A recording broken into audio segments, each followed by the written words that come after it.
I was standing in my kitchen making coffee at 6:47 a.m. on a Tuesday when my marriage exploded. The notification lit up my laptop screen, the one I'd left open on the counter after checking my work emails. Gmail's helpful little preview feature displayed the first two lines of a message sent to my wife's account, which was still logged in from when she'd printed her resume the night before. Last night was incredible. I can't stop thinking about how you tasted on my... I didn't read the rest. Didn't need to. My name is Ryan Mitchell, I'm 34 years old, and I'd been married to Amanda for 9 years. We had 2 kids, Sophie, 7, and Jake, 5. I was a systems analyst for a logistics company in Charlotte, North Carolina. Amanda worked part-time as a dental hygienist, 3 days a week. We had a 4-bedroom house in a good school district, 2 cars that were almost paid off, and a golden retriever named Biscuit. On paper, we were living the American dream. I stood there, coffee pot still dripping behind me, staring at those words until they blurred. My hands had gone numb. The kitchen suddenly felt too bright, too yellow, too cheerful with Amanda's collection of rooster decorations lining the windowsill. Upstairs, I could hear her singing in the shower. Some pop song I didn't recognize. She sounded happy. My phone was in my hand before I consciously decided to pick it up. I took 3 photos of the laptop screen, making sure the sender's email address was visible.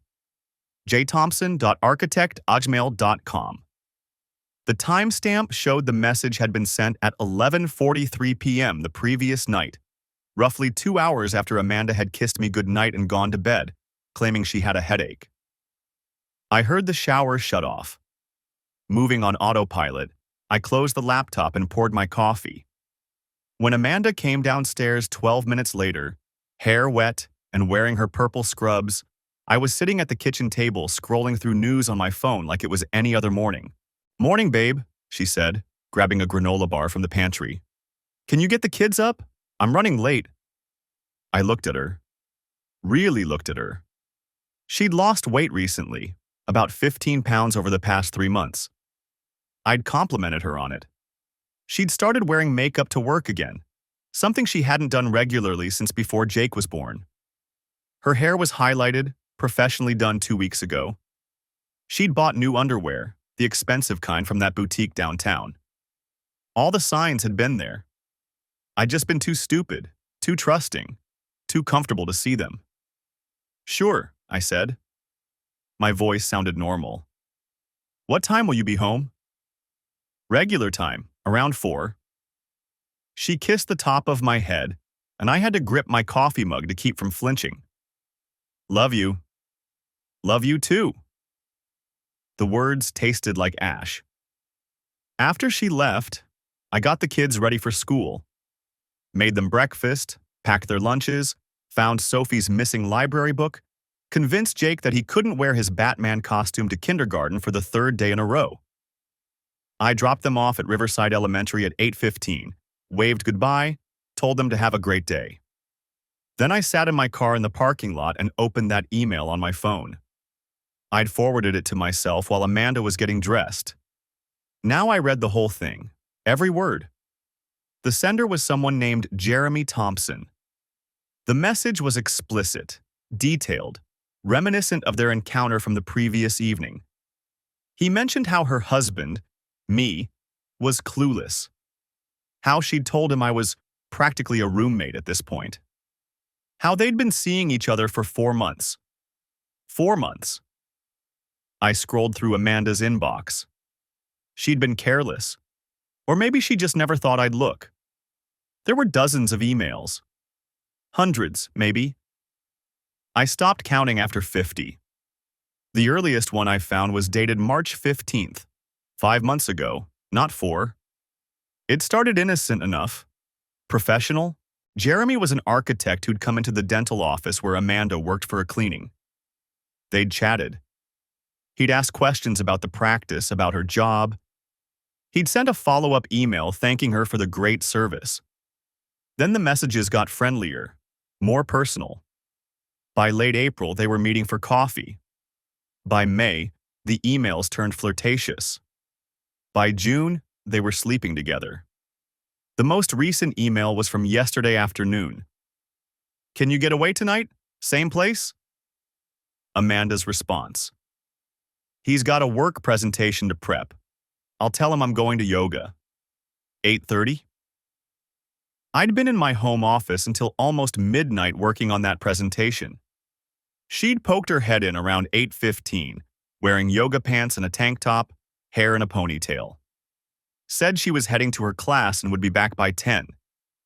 I'd barely looked up from my laptop. She'd come home at 10:07.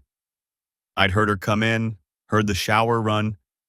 She'd appeared in my office doorway 20 minutes later, damp hair, fresh pajamas, complaining about a headache. I'd suggested she go to bed. Told her I'd be up soon. I'd believed every word. Sitting in that parking lot, I made a decision. I wasn't going to confront her. Not yet. I wasn't going to cry or beg or ask her why. I wasn't going to give her the chance to lie to my face, to trickle truth me, to gaslight me into thinking I was overreacting. I was going to document everything, build a case, protect myself and my kids, and then I was going to burn her world down. But first, I needed to know exactly what I was dealing with. I called my office and told them I had a family emergency. Then I drove to a coffee shop 3 miles from my house, opened my laptop, and started digging into the life of Jeremy Thompson, the man sleeping with my wife. The call came at 2:47 p.m. I was in the middle of a conference call about database migration when my phone vibrated. Unknown number. I normally wouldn't answer, but something made me glance at the screen. Charlotte area code. I muted my mic. "Hello? Is this Ryan Mitchell?" A woman's voice, professional but urgent. "Yes. This is Carolina's Medical Center. Your wife was brought to the emergency department about an hour ago. She's unconscious, and we found your number listed as her emergency contact." My stomach dropped. "What happened?" "She collapsed at work. Her coworkers called 911. Can you come to the hospital?" I was already standing, grabbing my keys. "I'm on my way." The 20-minute drive took 15. I kept thinking about Sophie and Jake, still at school until 3:30. I'd need to call Amanda's mother to pick them up. Then I remembered I was supposed to be the devastated husband right now. The one who didn't know. I parked in the emergency lot and jogged to the entrance. The automatic doors seemed to move too slowly. The registration desk was staffed by an older woman with reading glasses on a chain. "I'm Ryan Mitchell. My wife Amanda was brought in." "Oh yes, Mr. Mitchell. Your wife is in Bay 7. Go through those doors, turn right, 3rd bay on the left." I pushed through the double doors into the organized chaos of the ER. Monitors beeping, staff moving with purpose, the smell of antiseptic and floor cleaner. Bay 7 had the curtain partially drawn. I pulled it back. Amanda was on the gurney, an IV in her arm, oxygen cannula in her nose. Her face was pale, eyes closed. A nurse in blue scrubs was adjusting something on the IV pole. "Are you family?" she asked. "I'm her husband." She smiled, relieved. "Good. We've been trying to reach you. Dr. Patterson will be in shortly to discuss her condition." I moved to Amanda's side. Her hand was cool when I touched it. "What happened?" "She fainted at work. We're running tests now. Blood work, CT scan. Her vital signs are stable, but she hasn't regained consciousness yet." The curtain moved again. A man in a white coat entered, maybe 45, with graying hair and tired eyes. "Mr. Mitchell? I'm Dr. Patterson. What's wrong with her?" "We're still determining that. Her coworker said she complained of a headache this morning, then collapsed around 1:30. No seizure activity, no obvious trauma. We're checking for everything from blood sugar issues to neurological events." I nodded, playing the concerned husband. It wasn't hard. Whatever Amanda had done, I didn't want her brain damaged or dead. We should have preliminary results within the hour, Dr. Patterson continued. Is there any medical history I should know about? Any medication she takes? Birth control pills. That's it. She's always been healthy. He made a note on his tablet. Any recent illnesses? Complaints of headaches? I thought about last night. She'd claimed to have a headache, but that was a lie to cover meeting Jeremy. She mentioned a headache last night, I said. I thought she was just tired. All right, we'll keep monitoring her. Someone will update you as soon as we know more. He left. The nurse finished with the IV and followed him out, leaving me alone with my unconscious wife. I sat in the plastic chair beside the gurney and looked at her. 9 years of marriage, 2 kids, a life we'd built together, and she'd thrown it away for an architect with a nice car and no conscience. But sitting here, watching her breathe, I felt something crack in the cold determination I'd maintained all day. She was still the mother of my children, still the woman who'd held my hand when Sophie was born, who'd cried with me when my father died. My phone buzzed. Text message from an unknown number. Hey babe, you free tonight? Been thinking about you all day. I stared at it. Then I realized they must have brought Amanda's phone with her belongings. This message came to my phone because… No, that didn't make sense. I pulled Amanda's phone from my pocket. I'd taken it from her purse this morning, powered it off. The message hadn't come from her phone. I looked at the number again, different from Jeremy's, which I'd memorized from the emails. Another message appeared. Amanda, you okay? You didn't respond to my earlier text. My hands went cold. The curtain opened. A different nurse entered, younger, with dark hair pulled back. Mr. Mitchell? Oh good, you're here. We tried calling you, but… She stopped, confused. Wait, we already called you. Yes, I got here about 10 minutes ago. No, I mean, Dr. Patterson called the emergency contact number about 40 minutes ago, before you arrived. You called me. I drove straight here. She frowned, checking her tablet. The number we called from her phone contacts. That's you, right? Ryan Mitchell? Yes. That's strange. The man who answered said he was on his way, but… She trailed off, looking past me. I turned. A man stood at the curtain opening. Tall, well-built, wearing an expensive charcoal suit. Dark hair, strong jaw, the kind of face that probably made women turn their heads. Amanda, he said, moving toward the gurney. Oh my God, what happened? The nurse stepped forward. I'm sorry, who are you? I'm her husband. You called me? He stopped, seeing me. Who the hell are you? I stood slowly. I'm her husband. We stared at each other. The nurse looked between us, her confusion shifting to understanding, then professional neutrality. I think, she said carefully, I need to get Dr. Patterson. Jeremy Thompson, because of course it was him, didn't move. You're Ryan. And you're Jeremy. His jaw tightened. Look, I don't know what she told you. I know everything. My voice came out flat, controlled. I've known since 6:47 this morning when I saw your email on her laptop, the one where you described exactly what you did to my wife in the back seat of your car. The nurse made a small sound and quickly left. Jeremy's face shifted through several expressions: surprise, anger, calculation. He settled on defiance. Then you know she's not happy with you. She hasn't been for a long time. 5 months, I said. That's how long you've been sleeping with her.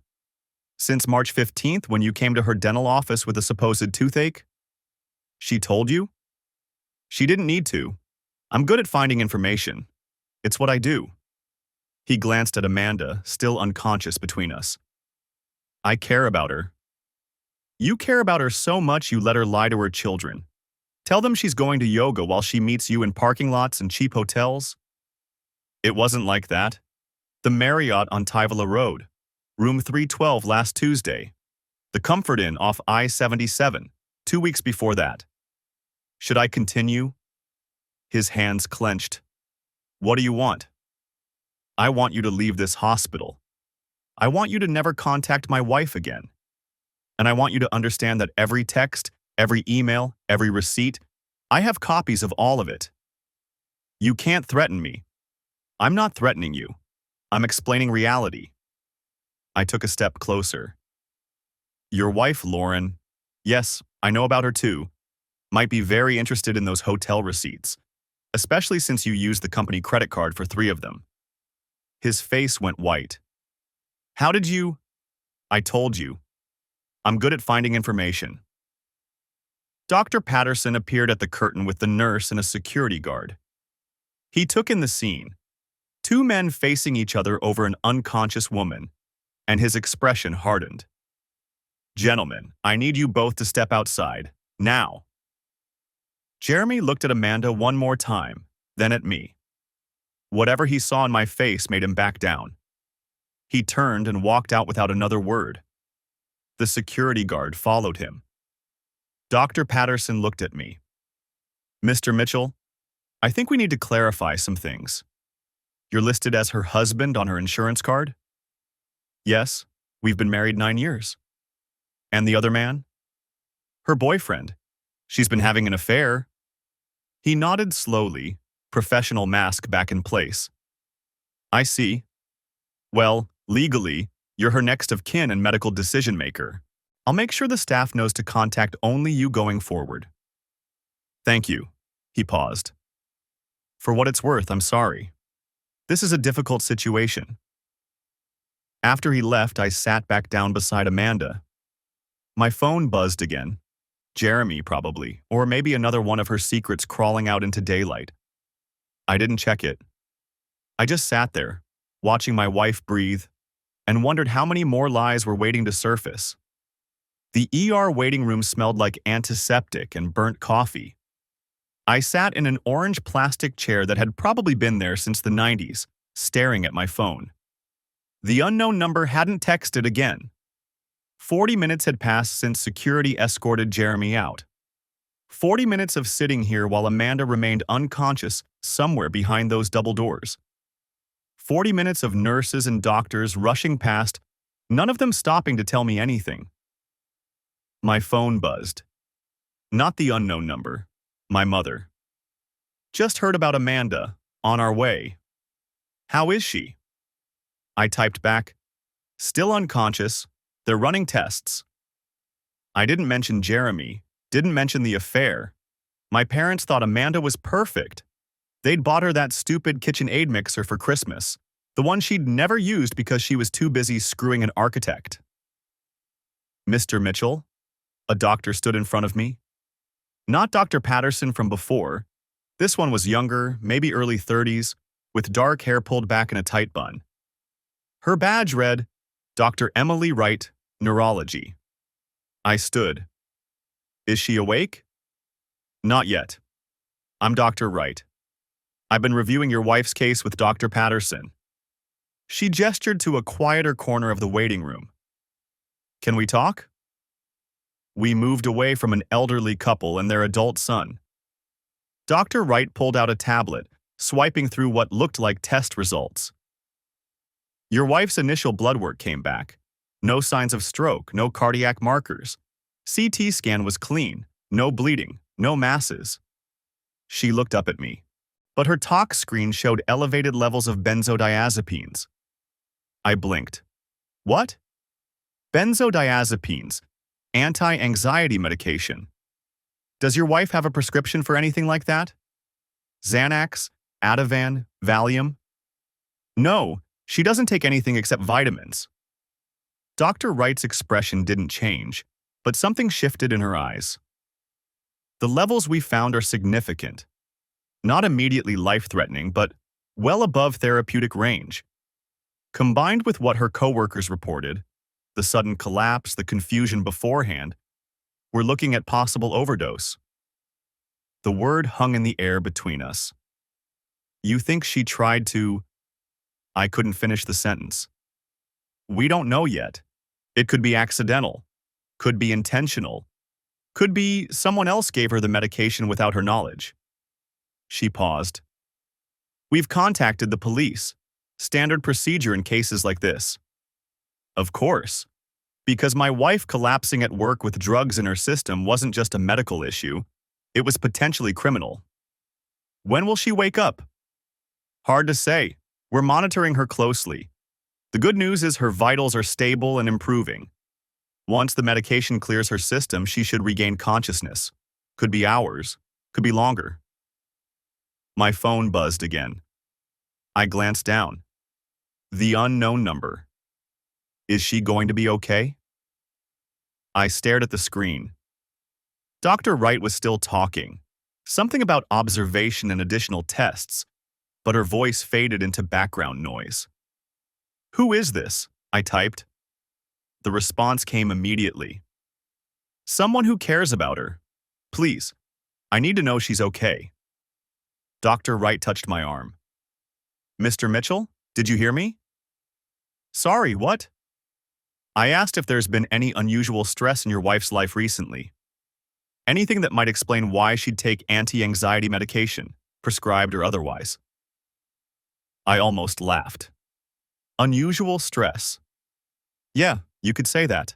Maintaining a 5-month affair while juggling a husband, 2 kids, and a full-time job probably qualified as stressful. She's been working a lot, I said. Long hours at the dental office. It wasn't a lie, just not the whole truth. Dr. Wright made a note on her tablet. We'll need to speak with her once she's conscious. In the meantime, the police will want to talk to you as well. They're sending someone over. Fine. She left. I looked back at my phone. She's stable, I typed. Who are you? 3 dots appeared, disappeared, appeared again. I can't say, but I'm glad she's okay. Tell her. Tell her I'm sorry. Sorry for what? No response. I tried calling the number. It rang once, then went to a generic voicemail. The person you're trying to reach is not available. Ryan! My mother's voice cut through the waiting room. She rushed toward me, my father close behind. Mom grabbed me in a hug that smelled like her usual lavender perfume. Oh, honey, we got here as fast as we could. How's Amanda? What happened? I extracted myself from her grip. She collapsed at work. They're running tests. Collapsed. But she's so healthy. She just ran that 5K last month. Diane, let him breathe. My father, ever practical, guided Mom to a chair. He looked at me with the same analytical expression I'd inherited from him. What are the doctors saying? Possible overdose. Anti-anxiety medication. Mom's hand flew to her mouth. Overdose? Amanda doesn't take... I know, Mom. But then how? They don't know yet. My father's eyes narrowed slightly. He was a retired prosecutor, 30 years of reading people and situations. He could tell I was holding something back. Where are Sophie and Jake? Mom asked. Still at school. I'll pick them up at 3. Nonsense, we'll get them. You stay here with Amanda. She was already pulling out her phone. I'll call the school. Let them know we're on the pickup list. I didn't argue. Honestly, I didn't know what I'd tell the kids anyway. Mommy's in the hospital because she might have taken too many pills, and also she's been sleeping with another man for 5 months, and there might be a second guy we don't know about. Yeah, that'd go over great. A uniformed police officer approached. Young, maybe mid-20s with a notebook in hand. Ryan Mitchell? That's me. Officer Brandon Davis, Charlotte PD. I need to ask you a few questions about your wife. My parents exchanged glances. Mom started to speak, but my father put a hand on her arm. Of course, I said. Officer Davis led me to an even more private corner, near a vending machine that hummed loudly. Dr. Wright informed us about your wife's condition. I understand she doesn't have a prescription for benzodiazepines? Not that I know of. And you live together? Share a bathroom, medicine cabinet? Yes? Have you noticed any pills, bottles, Anything like that around the house? I thought about it. Really thought about it. Amanda had a drawer in the bathroom with her makeup and various lotions. I'd never paid much attention to it. No, but I wasn't looking. Davis made a note. Any idea where she might have obtained the medication? Friends, family, online? No. Has your wife seemed depressed recently? Anxious? Any behavioral changes? I could have told him everything. About Jeremy, about the affair, about the mysterious second person texting me. But something held me back. Maybe it was the presence of my parents 20 feet away. Maybe it was the fact that I didn't know the full story yet. She's been stressed with work, I said. But nothing that seemed concerning. More notes. We'll need to speak with her coworkers, friends, get a better picture of her state of mind. He looked up at me. Is there anything else you think I should know?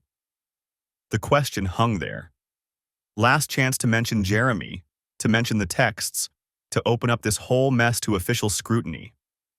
No, I said, nothing else. He handed me a card. If you think of anything, call me.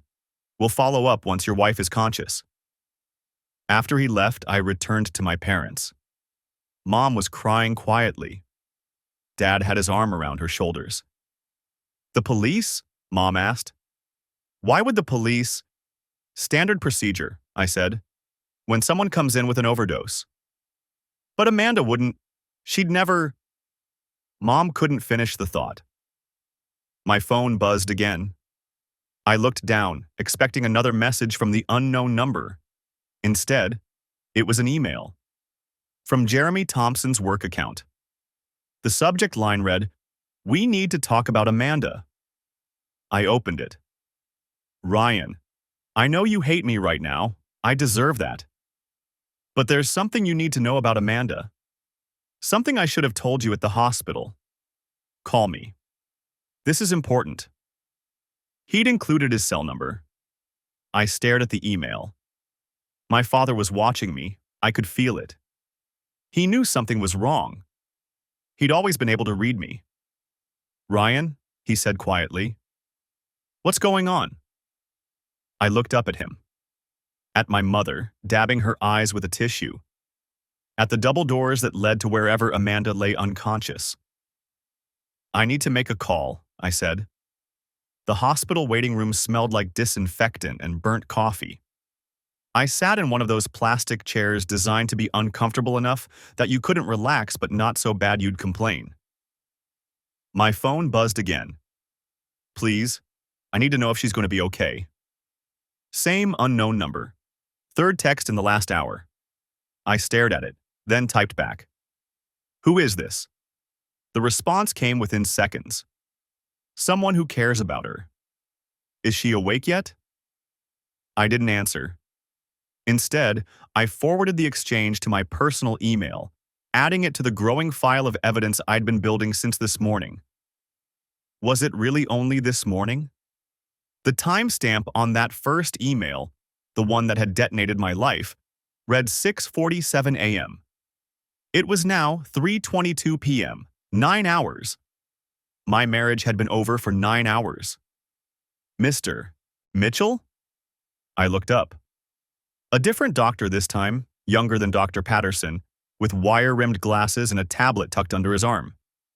His badge read, Dr. Kevin Walsh, Toxicology. Yes? Can we talk somewhere private? He led me down a corridor to a small consultation room. The walls were beige. There was a box of tissues on the table. I wondered how many people had cried in this room, how many times those tissues had been used to wipe away grief. Your wife is stable, Dr. Walsh said, sitting across from me. She's regained consciousness, but she's still very groggy. We're keeping her sedated for now to let her system clear. Okay. The toxicology results came back. The benzodiazepine in her system is alprazolam, Xanax. Based on the blood levels, we estimate she ingested somewhere between 6 and 8 milligrams within a few hours of her collapse. I did the math automatically. Standard Xanax dose was 0.25 to zero point 0.5 milligrams. She'd taken 12 to 32 times that amount. That's a lot, I said. It is. Combined with the fact that she has no prescription for alprazolam in our system and no history of anxiety disorder in her medical records. He paused. The police will need to speak with her when she's more alert. You think someone gave it to her? I think we need to determine how she obtained it and whether the ingestion was intentional or accidental. He adjusted his glasses. Does your wife have access to anyone else's medication? A friend? Family member? Not that I know of. But what did I know? This morning I'd thought I knew my wife. I thought she went to yoga on Tuesday and Thursday evenings. I thought we were happy. Has she seemed depressed lately? Anxious? I thought about the weight loss, the new highlights, the way she'd started closing the bathroom door when she showered. She seemed different. For a few months now? Dr. Walsh made a note on his tablet. Different how? More distant, distracted. I wasn't going to tell him about Jeremy. Not yet. Not until I understood what was happening. When can I see her? Soon. The detective wants to speak with you first, though. He's waiting outside. Of course he was. Detective Brian Foster looked like he'd been a cop for 20 years and was tired of every minute of it. He had gray hair cut military short and a coffee stain on his tie. We sat in the same beige consultation room. Walk me through this morning, he said, pulling out a notebook. Actual paper, not a tablet. From when you woke up. I told him. Most of it. I woke up at 6:30. Amanda was already in the shower. I made breakfast for the kids, got them ready for school. Amanda left for work at 7:45. I got the call from the hospital at 10:07. And you didn't notice anything unusual about her behavior? No. Was she taking any medication that you're aware of? Multivitamin. That's it. He wrote something down. The hospital called 2 numbers from her phone. Yours and a Jeremy Thompson's. You know him? I know of him. Foster's pen stopped moving. Explain that. I found out this morning that my wife has been having an affair with him. I saw emails on her laptop. His expression didn't change. This morning? Before or after she collapsed? Before. About 3 hours before. And you didn't mention this to the hospital staff? I was processing it. Uh-huh. More notes. Did Mr. Thompson know your wife was married? Yes. Did he know she was taking any medication? I have no idea. I've never spoken to him. That wasn't quite true. I'd threatened him in the hospital hallway, but Foster didn't need to know that yet. I'm going to need to see those emails. I pulled out my phone, opened Gmail, and handed it to him. He scrolled through the forwarded messages, his face impassive. When he got to the explicit ones, he just kept reading. Jesus, he muttered. Then, did your wife know you'd seen these? No, I didn't confront her. Why not? Because I'd been gathering evidence, because I'd been planning my next move, because I'd wanted to document everything before she could delete it or lie about it. I was going to talk to her tonight, after the kids were in bed. Foster handed back my phone. Where were you between 8 a.m. and 10 a.m. this morning? The question landed like a punch. At home, working. I'm a systems analyst. I work remotely most days. Anyone who can verify that? I was on a conference call from 9 to 9:45. There were 6 other people on it. I'll need their names. I gave them to him. He wrote them down. Mr. Mitchell, I'm going to ask you something, and I want you to think carefully before you answer. Did you give your wife any medication this morning? No. Did you have access to alprazolam or any other benzodiazepine? No. Do you know anyone who does? I thought about the unknown texter. Someone who cares about her. Someone who knew she was in the hospital. Someone who was apologizing. I don't know, I said. But someone's been texting me about Amanda, asking if she's okay. Foster's pen started moving again. Show me. I pulled up the messages. He photographed each one with his own phone. You don't recognize the number? No, I tried calling it. Goes straight to voicemail, generic message. When did these start? First one came at 11:43 this morning, while I was at the hospital. He studied the messages. I'm so sorry. This is my fault. Interesting, he said. Mind if I take down this number? Go ahead. He copied it into his notebook. I'm going to be straight with you, Mr. Mitchell. We've got a woman who ingested a significant amount of a controlled substance she's not prescribed. We've got a husband who just found out she's cheating. We've got the affair partner showing up at the hospital claiming to be the husband. And we've got mystery texts from someone who says it's their fault. He closed his notebook. This looks bad from about 6 different angles. I didn't do anything to her. Maybe not. But somebody did, or she did it to herself. Either way, I need to figure out which. He stood. Don't leave town. I'll probably have more questions. After he left, I sat alone in the beige room. My phone buzzed. I know you're angry, you have every right to be, but please tell me she's okay. I stared at the message. Then I typed, Who are you? How do you know her? 3 dots appeared, disappeared, appeared again. We work together. I'm a hygienist at the same practice. A coworker. Someone Amanda saw every day. Someone who knew about the affair or affairs. Someone who felt guilty enough to text a stranger. What's your name? I typed. The 3 dots appeared and stayed there for almost a minute. Then, I can't tell you that. Not yet. But I need you to know, this wasn't supposed to happen. She was just supposed to relax, to not be so stressed about everything. My hands went cold. What did you give her? No response. The 3 dots were gone. What did you give her? Still nothing. I called the number, straight to voicemail. I tried again. Same result. I stood up, walked back into the hallway. Found Dr. Walsh at the nurse's station.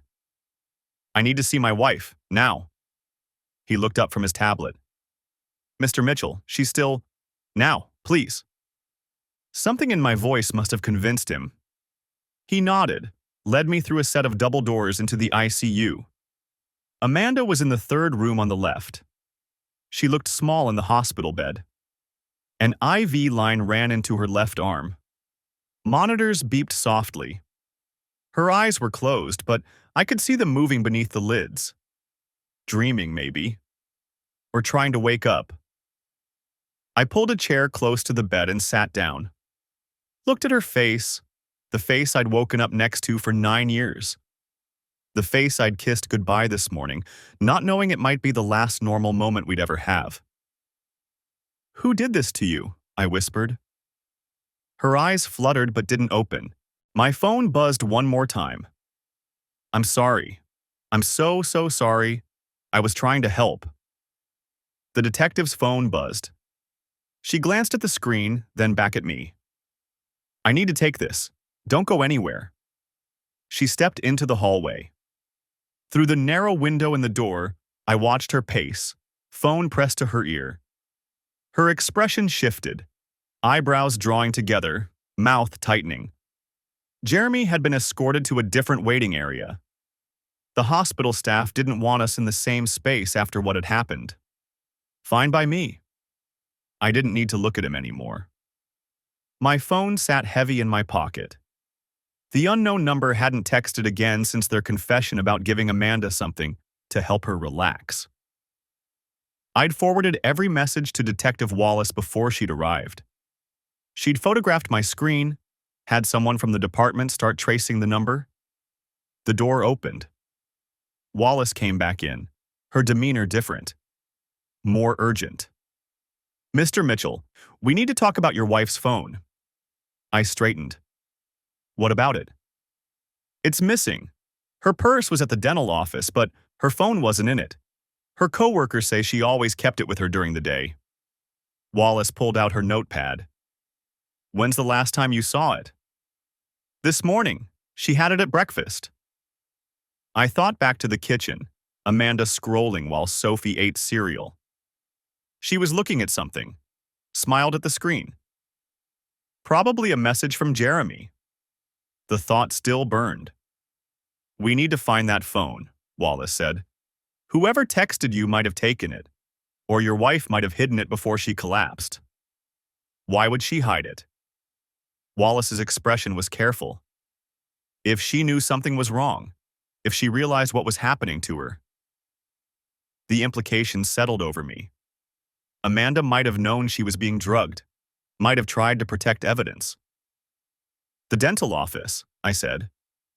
Have you searched it thoroughly? Officers are there now. They're going through everything. Wallace sat down across from me. I need you to think carefully. Has your wife mentioned any problems at work? Conflicts with coworkers? Anyone who might want to hurt her?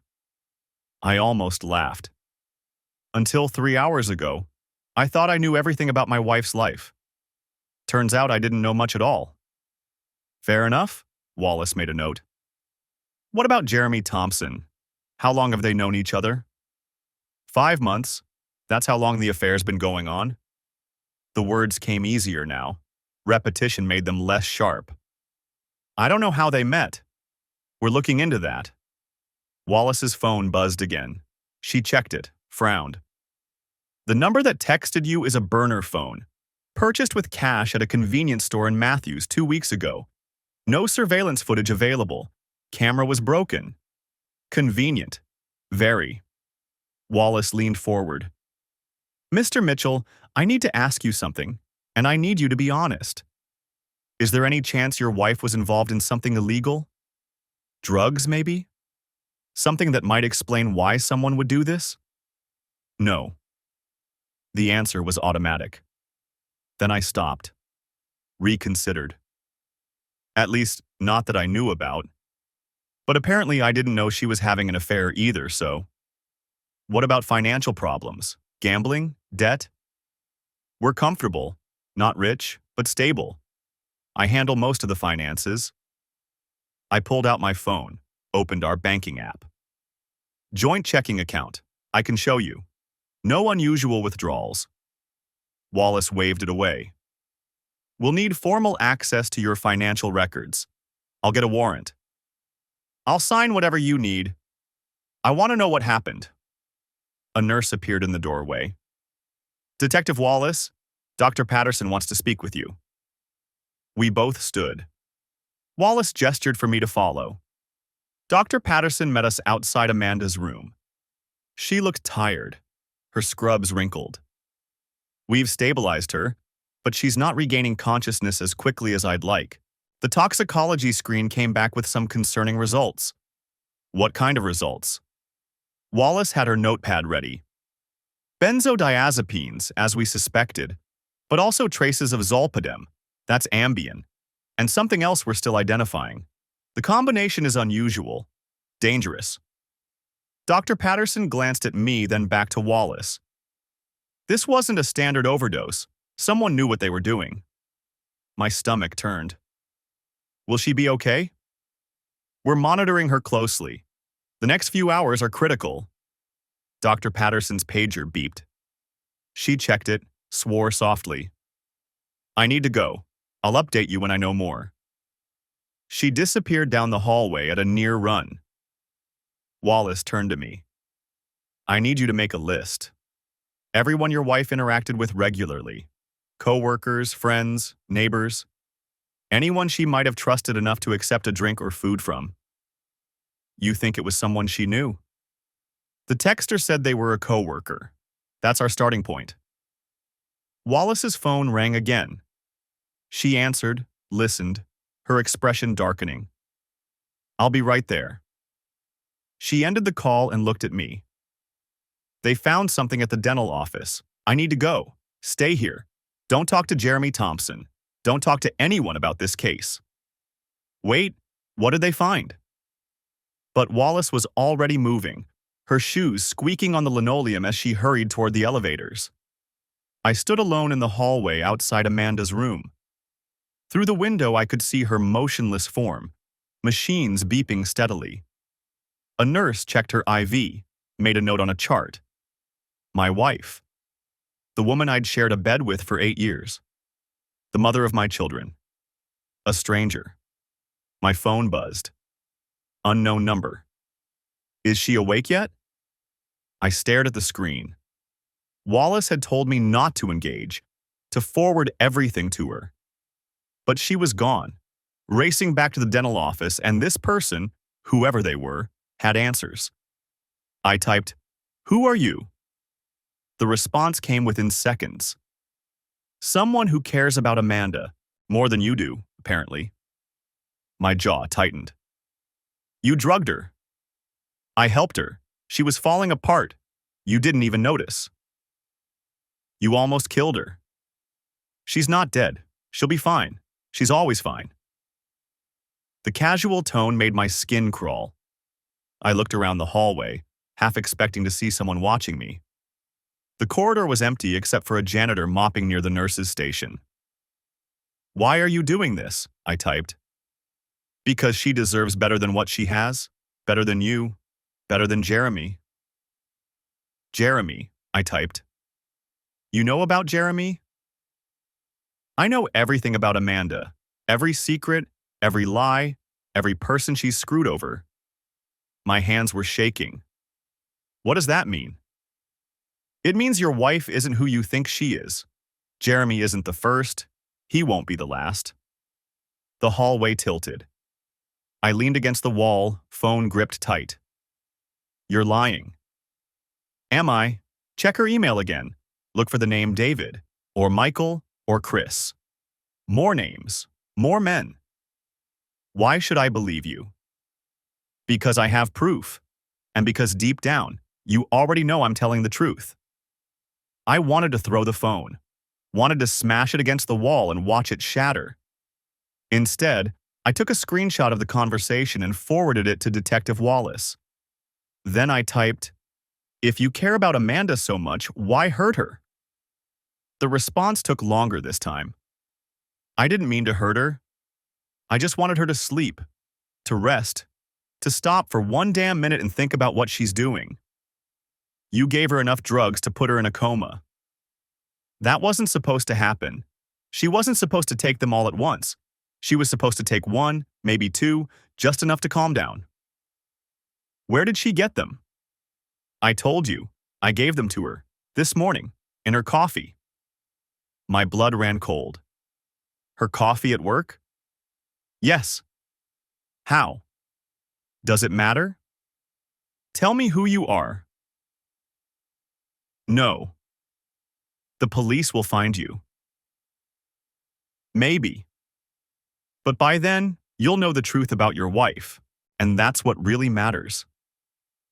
The messages stopped.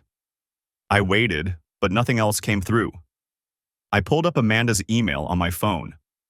My fingers remembered the password I'd watched her type 100 times. The inbox loaded. I searched for David. 3 results. I searched for Michael. 7 results. I searched for Chris. 12 results. My vision blurred. I clicked on the first message from Chris. It was from 3 months ago.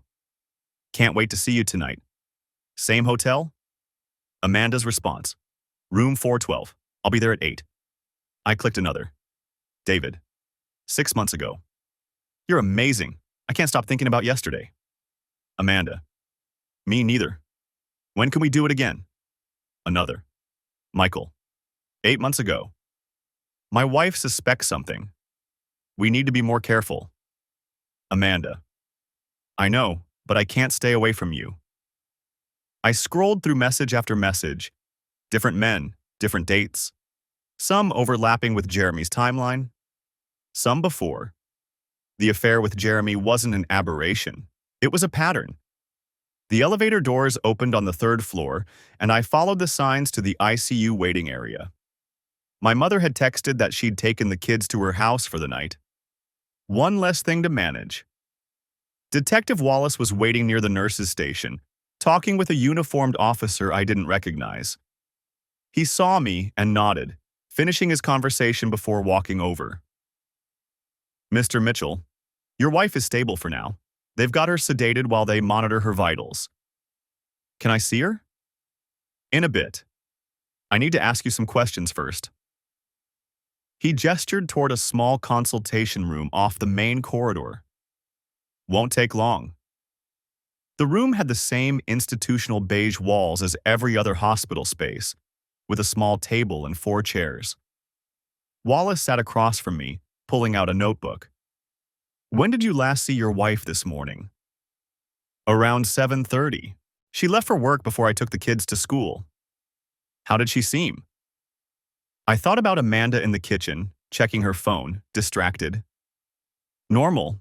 Maybe a little tired." "Any arguments recently? Marital problems?" The question hung there. I could tell him everything. The emails, Jeremy, the affair I'd discovered just hours ago. But something made me hesitate. The unknown texter's messages were still fresh in my mind. I helped her relax. "Nothing unusual," I said. Wallace studied me for a moment. "Your wife's coworker, the one who called 911, said Amanda seemed off when she arrived. Said she was unusually quiet, seemed distracted." "Which coworker?" He checked his notes. "Lisa Brennan. She's the office manager at the dental practice." Not a name I recognized, but I didn't know most of Amanda's coworkers. She'd worked there for 3 years, part-time, mostly afternoon shifts. "We're still trying to piece together what happened," Wallace continued. "The toxicology shows she had a significant amount of benzodiazepines and Ambien in her system, plus something else they're still identifying. Do you know if she takes any prescription medications?" "Just birth control, nothing else that I know of." "Does she have a history of drug use, recreational or otherwise?" "No." Wallace made a note.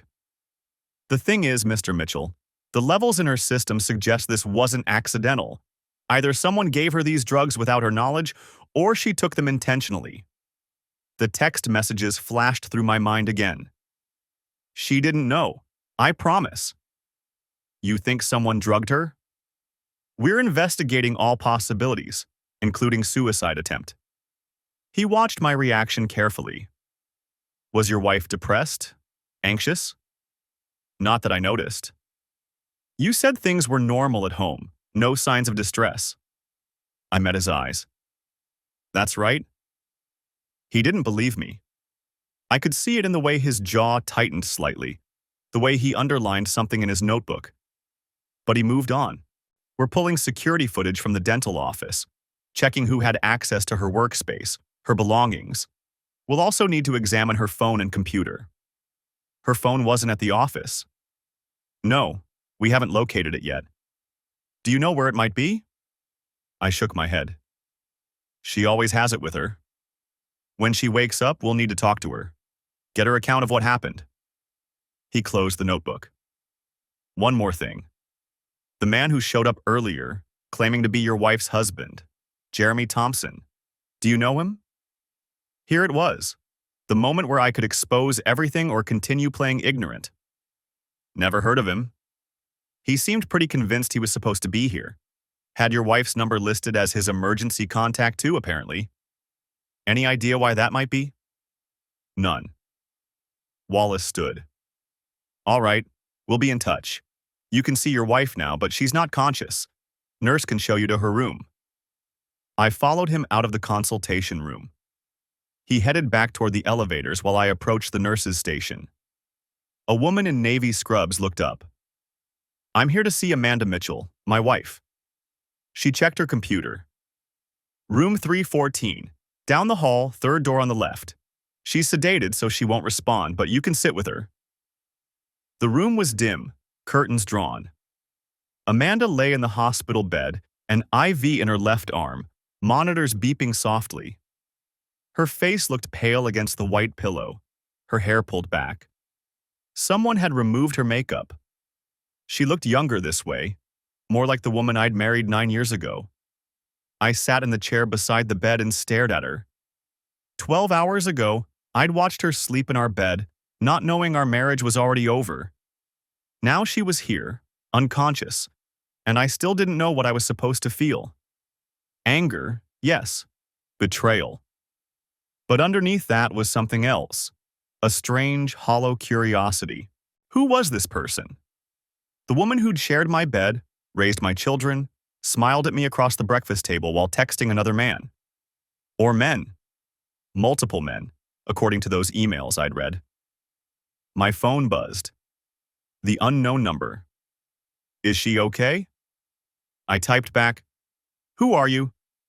3 dots appeared, disappeared, appeared again. Someone who made a mistake. What did you give her? Just something to help her calm down. She was stressed. I thought it would help. What was it? Xanax. Just a little in her coffee. But she must have taken more on her own. I didn't know she had Ambien. I stared at the message. If this person was telling the truth, they'd drugged Amanda, but Amanda had also drugged herself. A combination that had nearly killed her. Why would you do that? She was my friend. She was falling apart. I wanted to help. By drugging her? I know how it sounds. I'm sorry. I never meant for this to happen. I looked at Amanda's still form, the steady rise and fall of her chest. The police are investigating. They're going to find you. I know. I'll turn myself in. I just wanted you to know I didn't mean to hurt her. Who are you? No response. The 3 dots didn't reappear. I sat there for another 20 minutes, watching Amanda breathe, before my phone rang. My mother.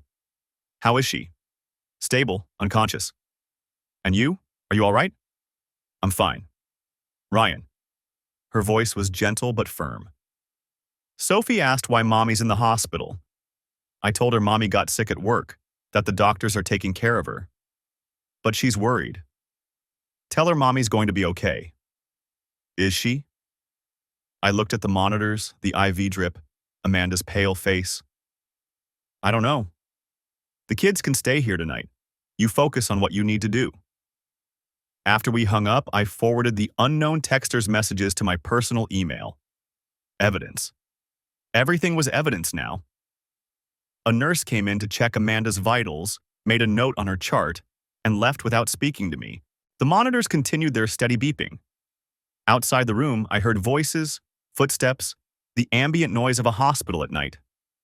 My phone buzzed again. Not the unknown number this time. A new email. From Jeremy Thompson. The subject line read, "We need to talk." I opened it. Ryan.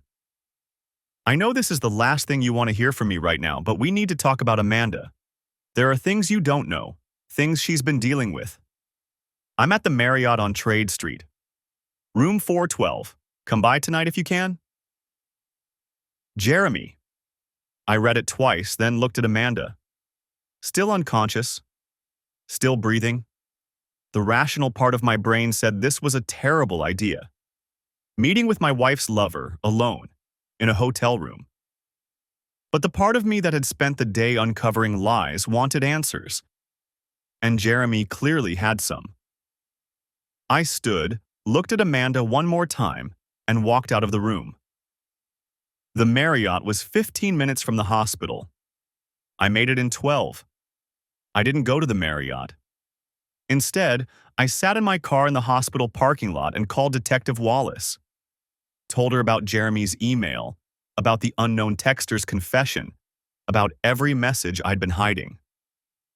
She arrived 30 minutes later with 2 uniformed officers. "You should have told me all of this immediately," she said, but there was no real anger in her voice, just exhaustion. I know. They traced the burner phone to a woman named Ashley Price, a dental hygienist who'd worked with Amanda for 2 years. She turned herself in that night, confessing to putting crushed Xanax in Amanda's morning coffee because Amanda had been spiraling and needed to rest. She hadn't known Amanda had taken Ambien the night before, hadn't known the combination would nearly kill her. Ashley claimed she'd done it out of friendship, out of concern. The police called it assault.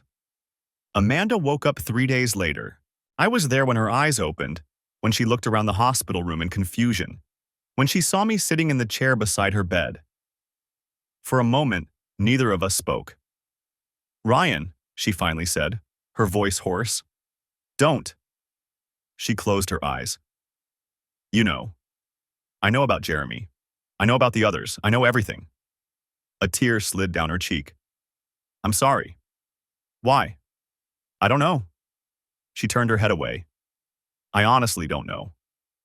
We divorced 6 months later. Amanda moved to an apartment across town. We split custody of Sophie and Jake 50-50. I kept the house. She kept her car. We divided everything else with the cold efficiency of two people who'd become strangers. Jeremy Thompson's wife filed for divorce 2 weeks after the hospital incident.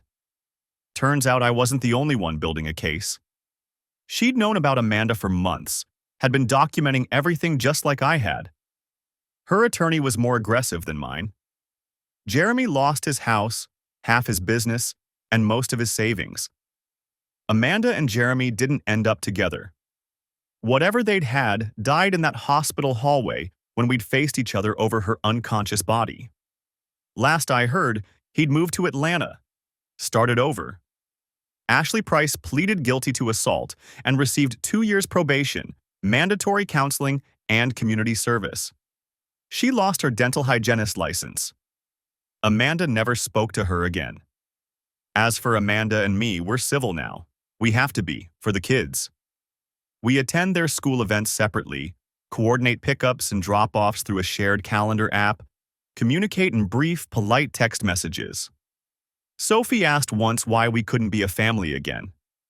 I told her sometimes people change, sometimes love isn't enough, sometimes the best thing you can do is start over. I don't think she understood. Maybe she will someday. I learned things from that day in October when my marriage exploded. I learned that you can share a bed with someone for 9 years and not know them at all. I learned that betrayal doesn't always announce itself with dramatic revelations. Sometimes it's just an email preview on a Tuesday morning. I learned that the person you trust most can be the person who hurts you worst. But I also learned that you can survive it. That the pain that feels like it will kill you eventually becomes something you carry, something that changes shape over time until it's just a scar you notice occasionally. I learned that my kids were more resilient than I'd feared, that they could adapt to 2 homes and 2 bedrooms and parents who didn't love each other anymore. They're okay. Not perfect, not unmarked by what happened, but okay.